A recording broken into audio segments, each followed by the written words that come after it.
Hey, I don't know how to start videos anymore. I haven't made a video like this for a good couple of months, and I don't know, it's an art. Let's just jump right into it. Today, I want to talk about how theaters are absolutely killing. Wait, this is YouTube.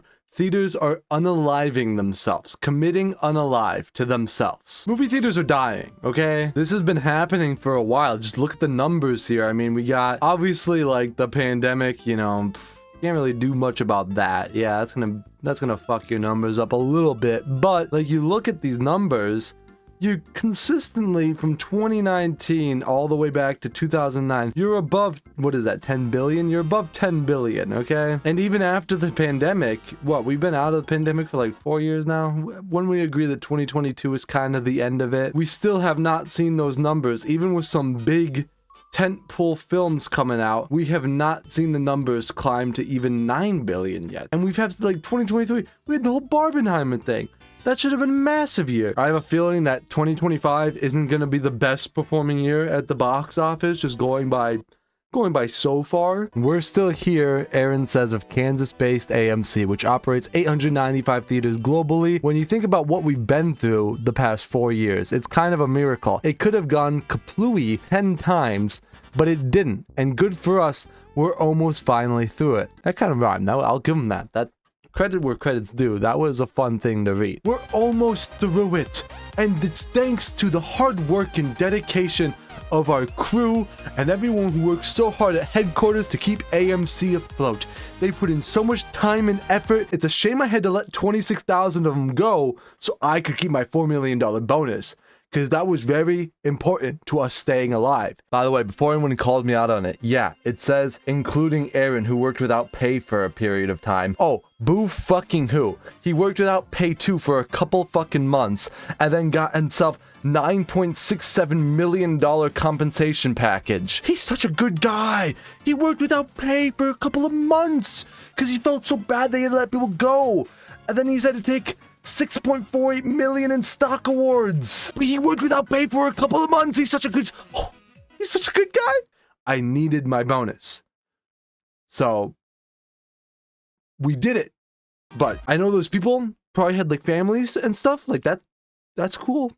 But like, you know, I wanted another yacht. So it wasn't thanks to the meme stock that jumped our shares by like 30% and made us $250 million.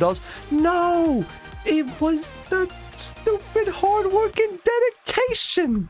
We did that all by ourselves. I hope we can all agree that Adam Aaron, even if you don't know the guy personally, you've probably been to an AMC, and I hope we can all agree that as the CEO of the biggest theater chain in the world, he's kind of a fucking moron. However, he leads the charge in all of this shit because he is the CEO of the biggest movie theater chain. So when he does something, all the other theaters are gonna follow suit because, like, that's AMC, that's the big daddy right there. It's not a secret that AMC and pretty much every movie theater has been struggling to get people back in theaters after the pandemic and after streaming. I think AMC just kind of realized that, and instead of just trying to get people out of their homes and into theaters, they're like, what if we just, like, got every penny we could from the people who are still going to theaters until we inevitably die, and then at least we made as much money as we could. I guarantee you, I think they've given up. I think they realize that movie theaters are dying, and they have now just gone to, we just need to make as much money as we can as fast as we can, because this ain't keeping up. But it's a vicious cycle, because you make it more unbearable, and then more people leave, so then you make it more unbearable, so then more people leave, so then you make it more unbearable, so more people leave. You see the cycle? And it's going to kill theaters. Adam Aaron is single-handedly killing theaters, okay? Especially when theaters aren't even really necessary to go to anymore for the average person. 30 days.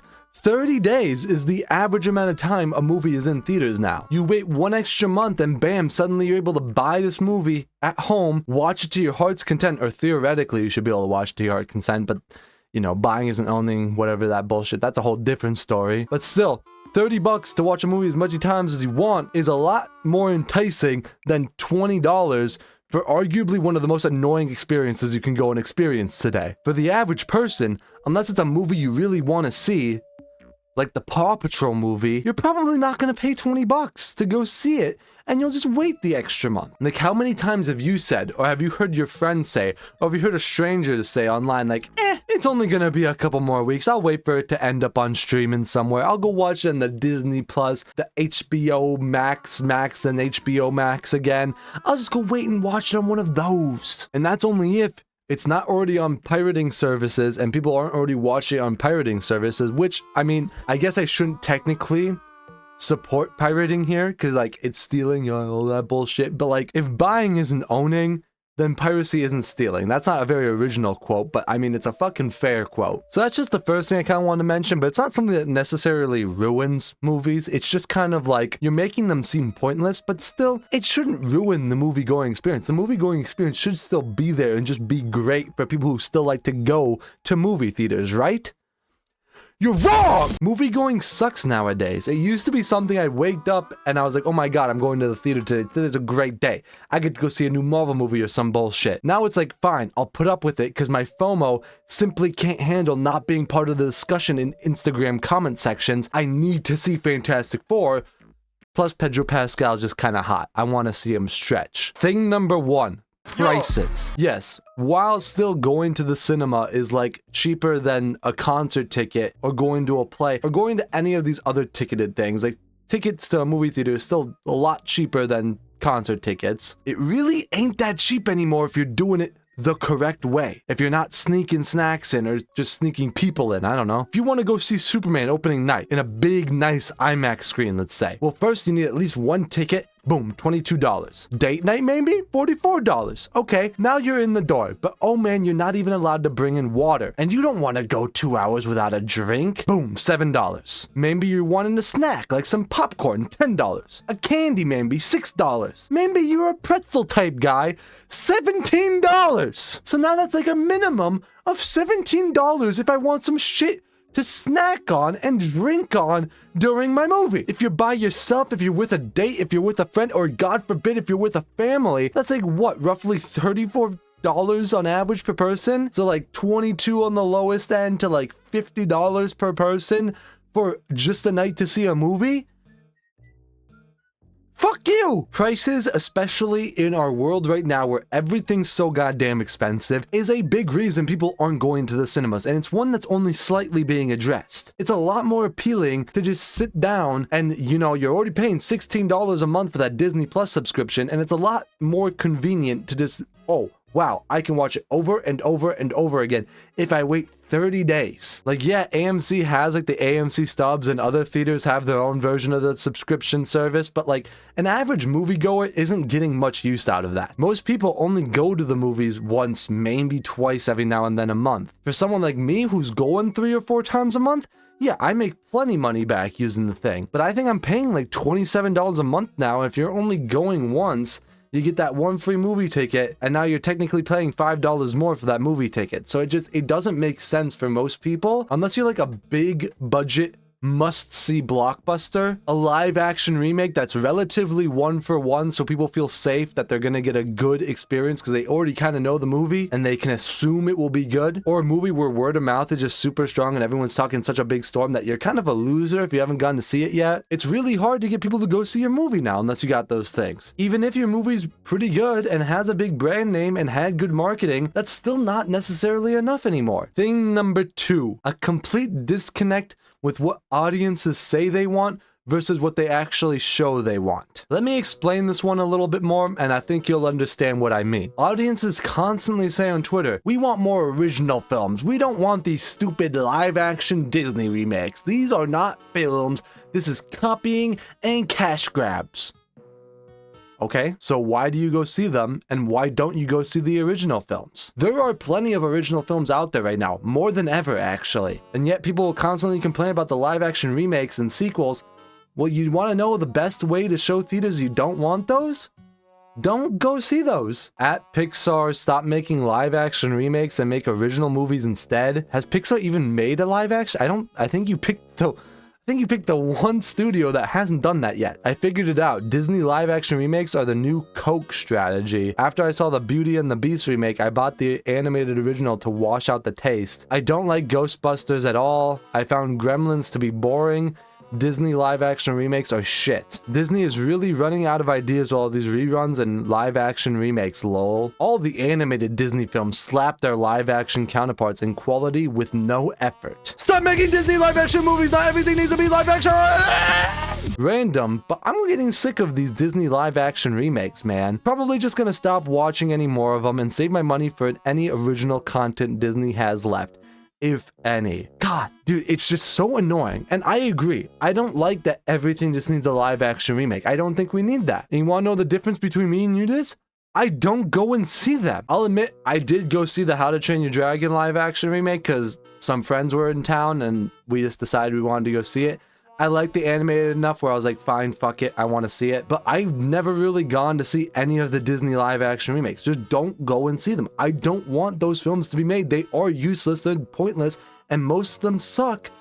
So don't go and see them. You people are part of the reason theaters are dying because you don't know what the fuck you want. You say one thing and then you show the other. I mentioned before that people just actively claim like, oh, we need more original great films like Sinners. Why can't there be more of those in 2025? Which, first of all, already in 2025, there's been a lot of great original films. You just didn't go to see them because it was more risky to spend your money on versus a How to Train Your Dragon live action remake or a Lilo and Stitch live action remake. You're more guaranteed to have a good time when you pre-order your tickets for How to Train Your Dragon versus taking a chance on a movie like Companion, Bring Her Back, Warfare, Drop, Mickey 17, or even the aforementioned Sinners. Even a movie like Sinners that did really well in the box office, don't get me wrong, but even a movie like that looks like it made chump change compared to some of these other shits. And I don't blame anyone for going to see these versus anything else, because there is a risk there with other films that isn't necessarily as much there with these live action remakes. And it's also not a very cheap risk. Even though I did think all these movies I mentioned were at least good or even fantastic, if I was someone who went to the theater once a month and I, had the money to go once a month, I would feel a lot safer spending my gamble on the How to Train Your Dragon live action remake to provide a fun time. It would probably help too if these trailers were shown before movies in a reasonable way. This is a great transition into my reason number 3. Thing number 3. Theater owners are liars and completely don't care about your time. When you go to buy tickets to a movie, they tell you the start time and the run time. So with some simple math, you should be able to really easily plan how to fit it in your day. The drive time, the movie start time, okay, 2 hours and 9 minutes from there, the movie will be done, and then we have the drive home time. That's how it will fit into our day. Now, when can we fit that in? But no, it's not like that anymore because there's an extra 20 to 30 minutes you have to add on there. Sometimes more, sometimes less. Who the fuck knows? Clearly not AMC, I guess. Because this right here is a gambling country. We were built on gambling in Las Vegas and Jack Black and bullshit. So you better take a gamble at when you should show up because we ain't gonna tell you the actual start time. I don't know why I made that really shitty southern accent. I tried, okay? I wouldn't even have a problem with this if it advertised the amount of trailers. If you want to play 30 minutes of trailers, that's fine. But on Fandango, when you buy your tickets, go and be like, okay, so we got 9:15 start time. It's gonna be 9:30 or whatever by the time trailers are done. So then you get your show time, your ad time or whatever. Just separate the two, show a distinction there so people know, okay, if I don't care about the trailers, I can show up at 9:35 and I'll still be there for the full movie. Future editing slosh here again. They went and did exactly that. So I'll give them a tiny bit of props for at least adding that feature, but I like to bitch. So let's bitch a little bit. First of all, why do they make it this little thing in the top where it's like a little movie start 25 to 30 minutes after showtime? Why is it just a little vague 25 to 30 minutes? I am going to wait to see how many times they fuck around with those times a little bit to either make it a bit more than 30 minutes or a bit less, so you still don't know what you're getting. And you might end up missing a bit of the movie. You might end up still having a bit of ads if you show up 25 minutes before the movie or after the movie starts. And second thing, why is it just tucked in the top? and like that right below the showtime thing. Why don't you just make it obvious? Just change the fucking start time of the movie to be 3:30 or 9:45 or something. So it's like, okay, the movie actually starts at this time. This is the exact start time. Why is it so vague still? Jesus Christ, is it that hard to just put a real fucking start time down?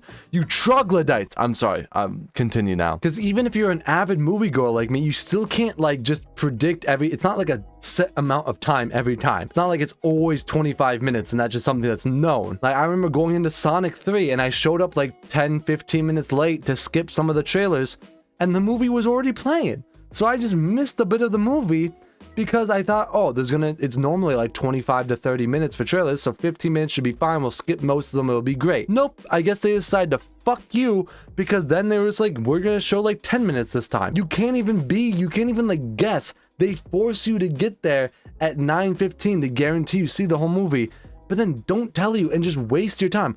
I didn't pay to go see Superman to watch 30 minutes of trailers. I paid to watch Superman. Like, God, sometimes I'm sitting in these theaters before the movie starts and it's like they have to show me every movie that's coming out before 2030, thinking I will remember any of them. This goes along with what I just said previously about great marketing not even really being enough for a movie to succeed anymore, because theaters are actively diluting the marketing. A vast amount of people I know in my life that are like not super avid moviegoers and are just more casual moviegoers, a lot of them for the first time see these trailers before movies, which is why I don't think it's a bad idea to show them before movies. But when you show this many amount of trailers before a movie, even if it was a fantastic trailer, you're not gonna remember it by the time you walked out because you just got like shoved 15 trailers in your face. I took one whole psychology class back in community college, so I know a thing or two about this topic. And I remember it, I don't fully remember. It was something like this though, stick with me. It was like humans can remember like 7 numbers or 7 pieces of information in the short-term memory. So if you're going to a theater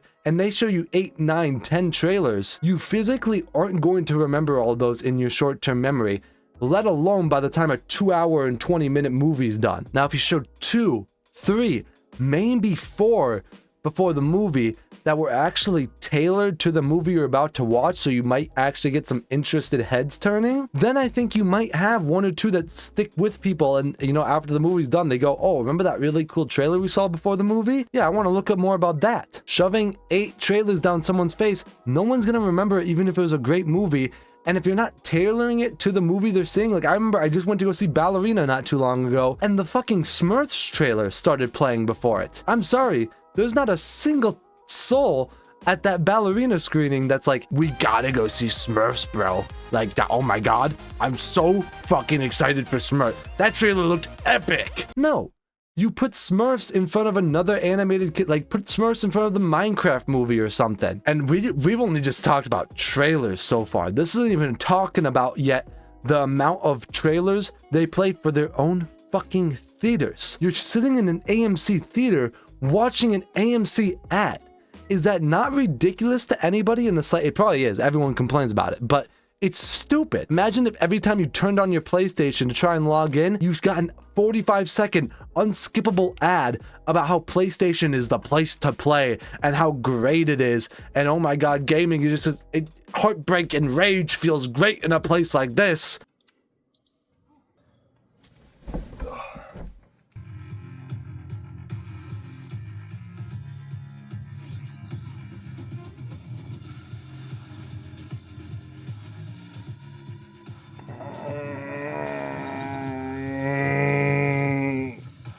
Kill me. Like, yeah, no shit. That's why I have your product, is I like it. I don't need to be sold on it. I'm already fucking here. I already have it. Now let me play Hentai Shop Simulator. Jesus Christ. And now let's talk about the thing that inspired this video. Not long before COVID-19 struck, Cinemark Theaters and Regal Cinemas, the country's 2 largest chains behind AMC Theaters, signed a landmark deal with ad company National Cinemedia to show as much as 5 minutes of commercials after a movie's official start time, and then air a 30-second to 60-second platinum spot before the one or last 2 trailers. Retail partners have included the likes of Jeep, ELF Cosmetics, Google, and Cook, among a number of other top brands. But the times change, and AMC, facing financial pressure, is reversing course, our competitors have fully participated for more than 5 years without any direct impact to their attendance.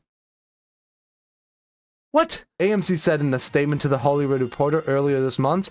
The chain added the new deal between AMC and NCM allows both companies to drive new revenues to offset the impact of being hit by the shutdown of cinemas due to the COVID-19 pandemic. The decline in attendance at the start of the trailer play in New York and Los Angeles, the country's two largest movie-going markets, is particularly noticeable, and in recent screenings that have been observed by The Hollywood Reporter, attendees arrived after the stated showtime and as trailers were playing, a sign that consumers are recognizing what chains are doing. So far this year, only 42% of LA moviegoers were in their seats in time to see every trailer, compared to 55% last year. According to Intelligence, the firm founded by Steve Buck, only 60% of moviegoers this year were in their seats when trailers started playing. Moviegoing behavior is shifting, and continued experimentation with how to engage audiences is necessary, he says. How to engage audiences? I'm sorry. How do we engage audiences to come back to theaters to watch the trailers? We're gonna start playing Jeep ads? So, what do you think about the Jeep? So now it's not even just trailers for movies, we have fucking Jeep commercials are gonna be sprinkled in the mix. Jeep. Oh yeah, people are gonna want to show up to movie theaters so early now, because now they're gonna get to see 5 minutes of Google ads. They only spent $22 to be here, and now they're gonna get 5 minutes of ads, bro. They're gonna be so back. I'm sorry, but how on earth can someone in a CEO position be this fucking retarded? I'm sorry, let's call it spade of spades. What type of drug do you have to be on to think this is a good idea that's going to get more people in a fucking theater? You really think just playing a car commercial is going to engage audiences? Little Timmy's sitting at home like, Dad, we're gonna miss the Jeep ads. It's my favorite part of the movie. This is beyond baffling to me, and it's the first time I see it that movie theaters are dead. They're dying. They have killed themselves. Movie theaters have survived so much. I mean, I made a video like 2 years ago about how all theaters are gonna be fine. They've survived so much. They won't die yet. I've completely reversed that statement. They are dying. We see now that people don't like going to theaters and actively aren't going to theaters. People have to try twice as hard to get people's asses in seats at theaters, and you pretty much only do it by making live action movies to movies people already really like. And instead of trying to make it a better experience that people want to go see and people want to show up early to get the trailers and stuff, and it's an exciting time to go to the movies, this fucking bonobo ape is sitting up here making it one of the worst experiences to experience. I was down at an Alamo Draft House not too long ago, which we don't really have one up here where I live, but I was traveling and we went to go see Thunderbolts at an Alamo Draft House. That was the way AMC should be doing it. They should be taking notes from Alamo Draft House. They had an actual setup that it was fun to be there before the movie started.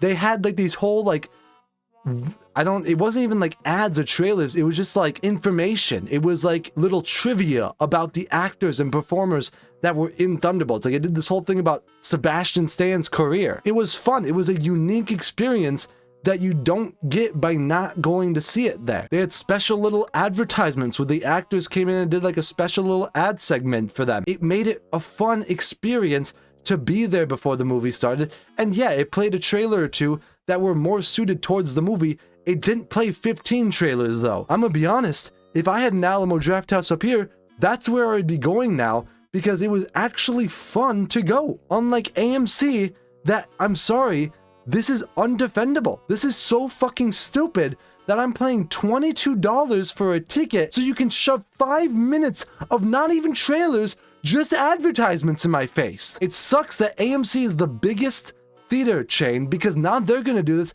and everyone's gonna follow suit if they're not already. It's so stupid. I don't know why they think this is the way to go about it, because I'm gonna be honest, I'm gonna stop going to theaters every time a new movie comes out. Hell, I'm gonna start going, I'll just wait for streaming, because I actually hate going to theaters now. I can just wait, watch it online, and then I don't have to put up with this bullshit, which sucks, because I love going to the theater. I used to love going to the theater. They are actively ruining it. I used to go to the theater so often. I would go watch a movie 2, 3, 4, 5 times if I liked it enough. It was a fun time. They have actively made it where I don't want to go anymore, and I feel like I have to just to see the big releases, which sucks, because I would love to go and support the art. Now getting all comfy in my bed with my $5 Orville Redenbachers and whatever drinks I want seems like a much better experience that, yeah, it sucks I have to wait an extra month or whatever to see it, 45 days at max, but then I see it in a more comfortable place where I'm not getting Jeep ads shoved down my throat. Jeep.